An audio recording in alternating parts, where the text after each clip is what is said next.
आज college principal कृषिका को college रु सस्पेंड करदेबे। प्रिंसिपाल आज त्रिनाली को डाकी तांको भौणी आउ कार्तिक रो किछि अंतरंग फोटो देखाइबे आउ कहिबे देखंतु तम भौणी कोन करूची आउ या परे आमे कोन तम भौणी को सस्पेंड न करी कोन पुरस्कार देथांतु। तापरे त्रिनाली कहिबे सार मो भौणी एबे हॉस्पिटल रे जीवन मरण सह लड़ुची हेले सार ए फोटो देखिकी लागुची कि दुई जन को बहुत भल पाती। सार मते आपण ए पिलार नंबर कि एड्रेस किछि दियंतु।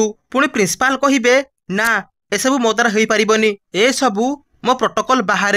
त्रिनाली पुणी थरे रिक्वेस्ट करिवे कहिबे सार प्लीज मो भौणी आपणको कॉलेज रो स्टूडेंट आउ आपण चाहिले ता जीवन बंचाई पारिबे। आपणको आगरे मो हाथ जोडुची आपण मो भौणी रो जीवन बंचाई दियंतु सार। तापरे प्रिंसिपाल सफा सफा मना करदेबे कहिबे दया करी आपण एठू चली जांतु। दर्शक बंधु त्रिनाली को देखी काहाकू दुख लागुची आमको कमेंट करंतु।